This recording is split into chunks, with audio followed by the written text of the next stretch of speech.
All right, so let's dive into Happiest Minds Technologies today. Okay. We're going to break down their Q2 FY25 performance based on their investor presentation.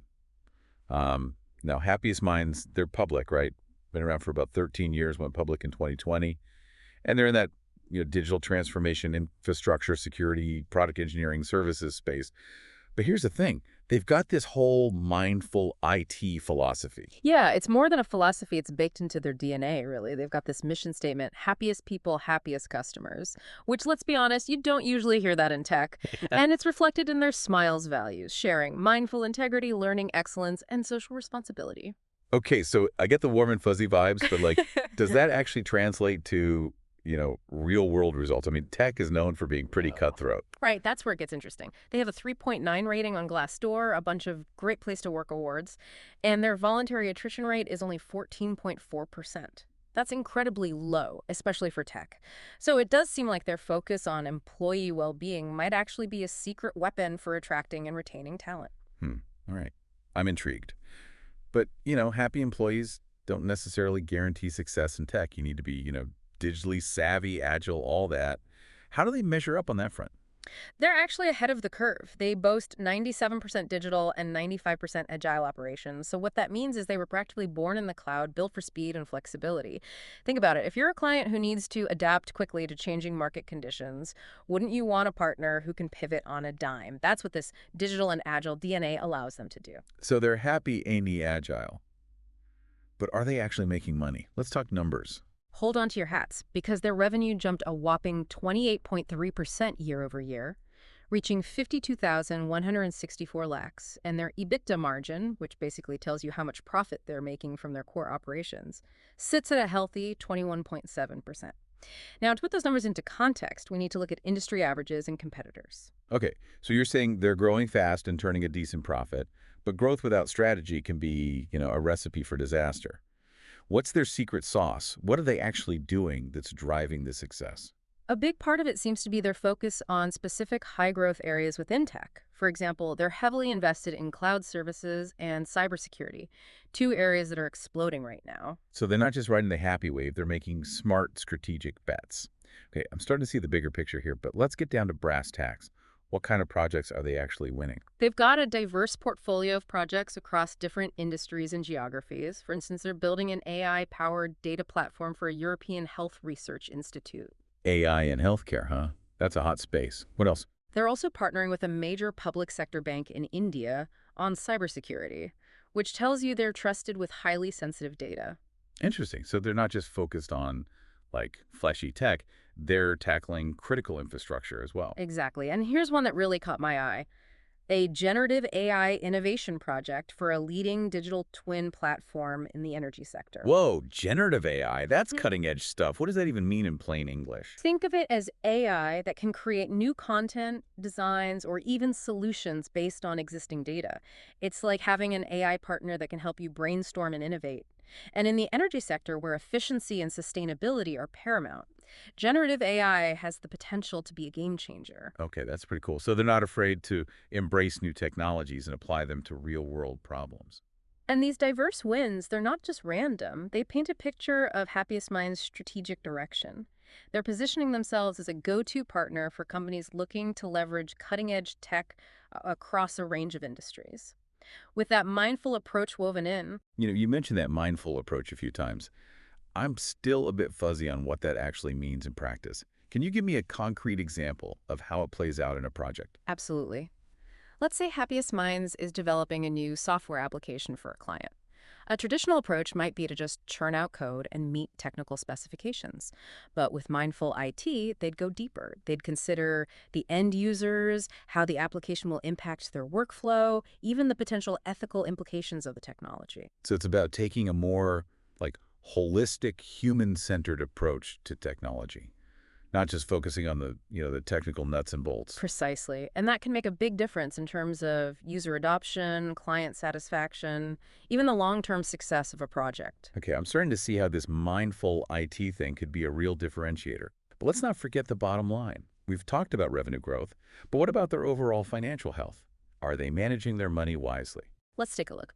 They boast a solid return on capital employed, or ROCE, at 23.1%, which means they're using their capital efficiently to generate profits. And the return on equity, ROE, stands at 13.5%, indicating a healthy return for their shareholders. Those are good signs. But what about debt? Are they borrowing a ton of money to fuel this growth? That's where we need to dig a bit deeper. Their debt-to-equity ratio will give us some insight into that, and we should also look at their debt service coverage ratio, which measures their ability to meet their debt obligations. So we've got a company with a unique philosophy, impressive growth, a diverse portfolio of projects, and seemingly healthy financials. But how do they stack up against their competitors? Are they really a threat to the big players in the Indian IT space? That's the million-dollar question, isn't it? Let's unpack that in the next part of our deep dive. We'll explore their competitive landscape, identify their strengths and weaknesses, and assess their potential for disruption. So, picking up where we left off, let's zoom out a bit and size Happiest Minds up against the giants in the Indian IT landscape. Infosys, Wipro, Tata Consultancy Services, these are, heavy hitters. Yeah, exactly. They're practically institutions, each with like their own flavor, some massive in scale, others known for expertise in certain industries. So where does Happiest Minds fit in? Are they trying to go head to head with these titans? I think it's less about direct competition and more about carving out their unique niche. They're not aiming to be the biggest, but they are laser focused on being the best at combining digital mastery with this mindful IT approach. You keep saying mindful IT. I'm getting the gist, but can you paint a picture for me? Yeah. What does this actually look like day to day compared to, say, how Infosys might tackle a project? Okay, imagine two teams building a banking app. One might prioritize, hitting deadlines, churning out features, no matter how clunky the user experience. That's your classic get it done mentality. Sounds familiar, the move fast and break things ethos you often hear about. Right, exactly. Now, the mindful team, they'd be asking, how can we make this app truly intuitive for customers? How can we build in security that doesn't feel like a hassle? Are there any unintended consequences we need to consider? It's almost like approaching tech with a conscience. I'm getting it. It's less about just building tech and more about considering the human side of things, the long-term impact. Precisely. Now, whether that's enough to disrupt the entire industry is debatable. Happiest Minds is still relatively small, but their growth rate and the uniqueness of their approach are certainly shaking things up. All right, so they're not taking down the titans just yet, but they're making waves. Yeah. But can they sustain this momentum? Fast growth can be tough to manage. How do their financials look beyond just revenue? So their investor presentation highlights some key ratios. One is the debt-to-equity ratio. Think of it like this. How much money have they borrowed compared to their own assets? A high ratio can be risky, right? Happiest Minds ratio is something we should watch closely as they grow. Makes sense. Too much debt and things can get shaky quickly. Yeah. What other red flags should we be looking for? Well, they boast a strong cash flow, money coming in regularly, which is excellent. But there's a figure called Days Sales Outstanding, or DSO, that raises a bit of a question. This basically measures how long it takes them to get paid by clients. A higher DSO can sometimes signal, potential hiccups in that cash flow. So maybe some clients are dragging their feet on payments. That could be a concern if it becomes a trend. Exactly. It's not an immediate alarm bell, but it's something to track, especially as they take on bigger projects and potentially work with, larger, slower paying clients. Okay, noting that down. So we've got this unique, mindful approach, potentially disruptive growth, and some financial figures that warrant a closer look. What's the overall picture forming for you? To me, Happiest Minds embodies a fascinating question. Can you be both a feel-good company and a financial powerhouse? The traditional tech narrative is all about hustle, grind, and maybe a little burnout along the way. Yeah, the sleep when you're dead mentality. Yeah, But Happiest Minds seems to be challenging that. right. They're suggesting that maybe, just maybe, taking care of your people actually leads to better business outcomes. It's a refreshing perspective. But the long-term sustainability of this model, that remains to be seen. That's the crux of it, isn't it? They're performing well now, but can they scale this happiness advantage as they grow? To answer that, we need to understand how this philosophy actually plays out in their operations. So let's look at some specifics. They have incredibly low attrition, meaning people aren't leaving the company, and a strong commitment to diversity with over 27% female representation in their workforce. Both of those are huge pluses. especially in the tech world, which often struggles with both, retention and diversity. Absolutely. And I think those factors tie back directly to their mindful IT approach.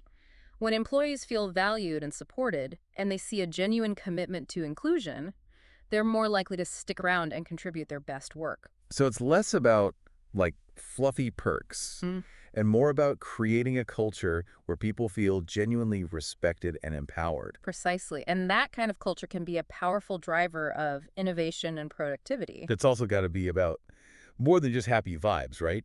They need to be delivering concrete results for their clients. No doubt about it. And that's where their digital expertise and strategic focus come into play. We've already touched on some of their project wins. Let's dive a little deeper into those and see how they align with the broader trends shaping the tech industry. Sounds good to me. What's the first trend on your radar? Well, one that's impossible to ignore is the meteoric rise of artificial intelligence.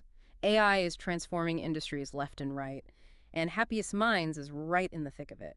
We talked about that AI-powered data platform they're building for the European Health Research Institute. That's a prime example of them not just using AI, Yeah. but really understanding its potential to solve complex problems. Okay, so they're not just slapping AI powered on everything. They're actually using it strategically. Yeah. What else is happening in the AI space that's relevant to them? Well, we're seeing this explosion of generative AI, the kind that can, create new things. Remember that project for the digital twin platform in the energy sector? That's them playing in the generative AI sandbox. It's a bold move, and it shows they're not afraid to push boundaries and explore the cutting edge. That's exciting. But AI is also a bit of a wild west right now. How are they navigating the potential risks and ethical concerns? That's where their mindful approach could be a real asset. If they're truly considering the human impact of their work, they'll be more likely to develop and deploy AI responsibly. So AI is a big one. What other major trends are shaping the tech landscape and influencing Happiest Minds strategy? Cybersecurity is another massive factor. With cyber attacks becoming more sophisticated and frequent, companies are scrambling to protect their data. Happiest Minds has positioned themselves as a trusted partner in this space. As evidenced by that cybersecurity project with the public sector bank in India, they're not just selling tech, they're selling peace of mind. Right. And in a world where data breaches are constantly in the news, that peace of mind is a valuable commodity. It certainly is. And beyond AI and cybersecurity, there are trends like cloud computing, agile methodologies, and data analytics that are also driving their growth. They've got a strong cloud practice, they're deeply committed to agile principles, and they've got a wealth of experience in data analytics. So they're ticking all boxes when it comes to the latest tech trends. They seem to be. But the question remains, can they maintain this momentum? The tech industry is notoriously volatile, and even the giants can stumble. You're right. There's always that element of uncertainty. So what are some potential challenges that could, trip them up? What should we be keeping an eye on? Well, one challenge is simply the pace of change in the tech world. What's hot today might be obsolete tomorrow. They need to stay incredibly agile and adaptable to keep up. Yeah, they can't just rest on their laurels, no matter how happy their employees are. Exactly. They need to keep investing in R&D, keep attracting top talent, and keep pushing the boundaries of innovation. And they need to do all of that while staying true to their mindful values. That's a tall order. It is. Another potential challenge is managing their growth. Rapid expansion can sometimes lead to growing pains, right?